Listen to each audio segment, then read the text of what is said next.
What's up, you guys? It's Jonno! Welcome to another episode of Pokemon Scarlet and Violet. Today, I'm going to be powering up my Slowbro into a perfect Tera Raid battler for Cinderace battles. As you know, Cinderace just came out in the Tera Raid 7-star event just yesterday, actually. So I decided yesterday to go and get a shiny Slowbro. I heard that Slowbro is one of the meta attackers for this raid, so I decided to get a shiny Slowbro and then turn it into the perfect Tera Raid battler. So let's get started.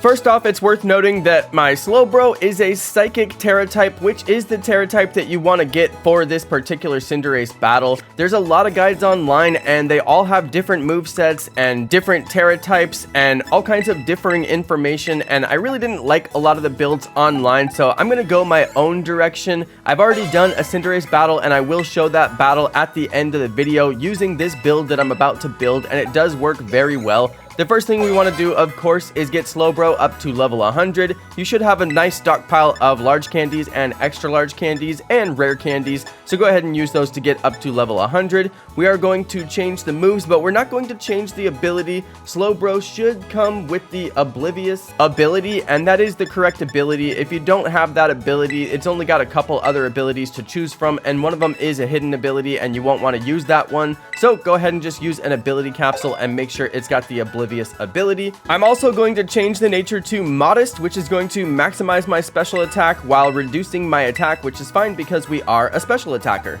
Next up, we'll do the EVs. You want to use Calcium to maximize your special attack stat, and then you want to use HP ups to maximize your HP stat, and you can use the remaining 6 EVs on your defense stat if you feel like it. Some of the builds online said to maximize your defense instead of the special attack and also use a bold nature to increase your defense. I don't necessarily recommend that. I'm going to use Iron Defense on my build, so I'll have plenty of defense from using that Iron Defense, and I will show that at the end of the video as promised. So we're going to maximize the special attack and maximize the HP, just like we do on a lot of other builds. I want to go in there and carry the team with as much damage as possible, and we can always use a defense cheer as well as Iron Defense, the move, to raise our defense and withstand all of Cinderace's physical attacks. Alright, so let's go ahead and take a look at what we've got so far. We did the nature, we did the ability, we did the Tera type, we did the EVs, so you can see that my EVs are maximized. You can tell your EVs are maximized by hitting the L button on the stat screen, and if the EVs show up as blue, that means that they are maximized, but if they're still yellow, they are not maximized yet. You can get 252 EVs on 2 EVs, and then you'll have 6 remaining EVs left, which you can use on whatever you want. I do recommend defense. And let's go ahead and move on again. We're going to get some TM moves. Some of the moves that you want for Slowbro are extremely hard to get, especially Nasty Plot, so I'm going to have to give a little explanation on how to get Nasty Plot. It took me about a solid 15 minutes to get Nasty Plot. It's not too difficult to get. Go ahead and learn Iron Defense, which we're doing right here, but when you get over to your Dark type moves, it's very likely that you won't have Nasty Plot, and that's because it's actually a little bit difficult to get this TM, so let me go ahead and explain how you get the Nasty Plot TM.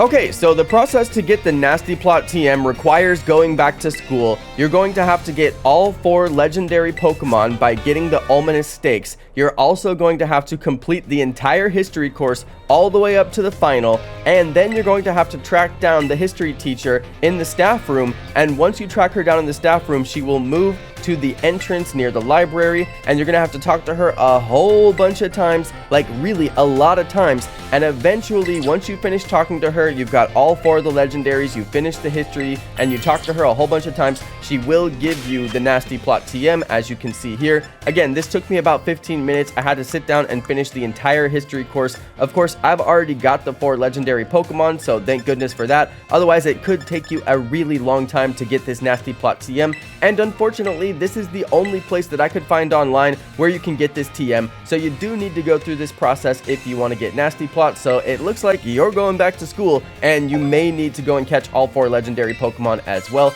But once you get that done, you can create as many Nasty Plot TMs as you need. Of course, we only need 1 because we just need to get Nasty Plot on Slowbro. Next up, we've got to do the Hyper Training, which is pretty easy. You should have a massive stockpile of bottle caps from doing all those raids. Of course, you are doing raids, right? and you've got the huge stockpile of large candy to prove it. Now, if you're not doing raids on a regular basis, you're missing out on the ability to farm Herba Mystica, the ability to farm ability capsules, and all the modest and adamant mitts you could ever want, and lots of other really amazing items. So I highly recommend to be using your spare time to farm items from Tera Raids. It's actually a really important strategy for this entire game. A big part of the reason why I've always got so much money and so many items to do these perfect build videos is because I'm doing those Tera Raids. So please take my advice, do not sleep on those Tera Raids. You need to be doing 5 and 6 star Tera Raids, at least 5 or 10 a day to keep those stockpiles going and make you rich in the game.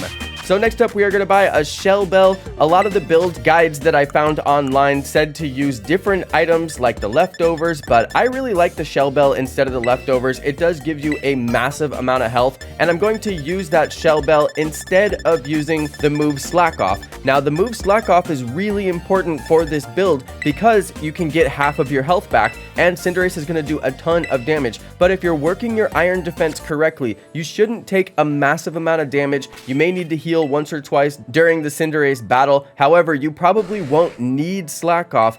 But if you're going to do online raids with other people, not just solo raids like I'm going to do here in just a second, then you may want to get slack off, because slack off will give you back half of your health, and you could replace psychic terrain with slack off. Because I didn't really make too much use of the psychic terrain, it really wasn't that beneficial, and I think that the slack off could be way more beneficial than the psychic terrain. So you saw my moveset there. I do recommend, if you're going to do online battles with other people, you may want to go with slack off just to make sure that you don't faint.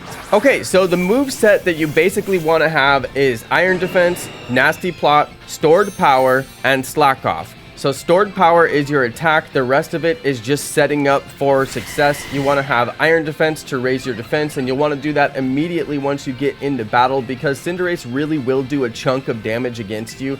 Do at least 2 iron defenses, then you want to do 3 nasty plots, and then you want to do stored power. You should have enough time to pull all of this off. I was able to do all of this, and I did not get fainted by Cinderace. Once you get those iron defense going, then you're going to be able to withstand those hits from Cinderace. Otherwise, Cinderace is going to start fainting you pretty quickly. It's got some very strong moves. That's another reason why some of the builds online said to raise your defense, which I decided not to do that because I'd rather do more damage, and I can always raise my defense using iron defense. And of course, I can raise my special attack using nasty plot, but I really want to do as much damage as possible so that my shell bell will return that damage as health to me, and then you won't have to use slack off quite as often because the shell bell is returning quite a bit of health, as you can see. Now, you could use slack off just in case, because like I said, I really didn't end up using the psychic terrain at all, and I am going to swap out psychic terrain for slack off after I get done with this video, because I just didn't end up using the psychic terrain whatsoever. So on that note, I do recommend to just go ahead and get rid of psychic terrain. I don't think it really helps that much, and do slack off really to hedge your bets, because you just might get knocked out or get really low health with this Cinderace battle, and it could be disastrous for your raid, and it might make you fail if you're in online battles and you don't want to mess up the raid for yourself and all those other people in your raid. So go ahead and use slack off instead of psychic terrain. That's the one change that I would make to my build since recording this video.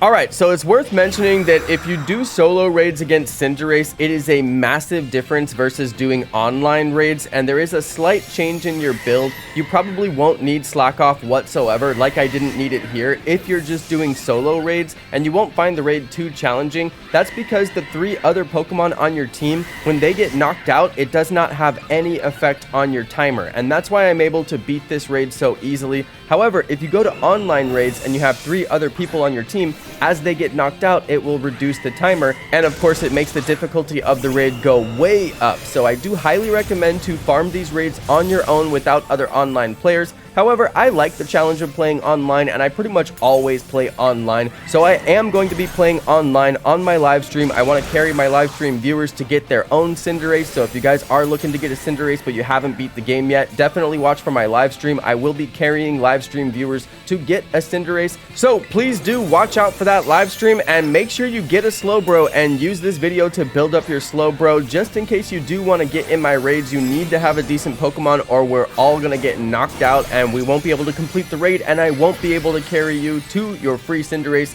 So just make sure that you guys do have a decent build Pokemon if you're going to watch my live stream and jump in my raids. Alright you guys, here we go. We're just about to beat up on this Cinderace. I finally did terrestrialize my Pokemon and I'm using stored power, and man, that is a good move, so I highly recommend that stored power. You also could use Psychic. I did see some builds that included Psychic as well. Either one is pretty good, but stored power seems to be the one that everybody agrees is the best move, so I went with the stored power. I haven't tried out Psychic though. And here we go. We're going to catch my first ever Cinderace in a luxury ball, of course, because I may end up breeding this for a shiny and I want my shiny to be in a luxury ball. So make sure if you are going to shiny hunt this Pokemon that you put it in the correct ball that you want it to be in for your shiny, otherwise you'll have no way of changing it later. Alright everybody, that's going to be it for this video. It was quite a long one because I included the raid, but I wanted to make sure that you guys were able to see the raid and see how to beat the raid and what order you should use your moves, because this is a little bit of a challenging raid battle. However, it's not that challenging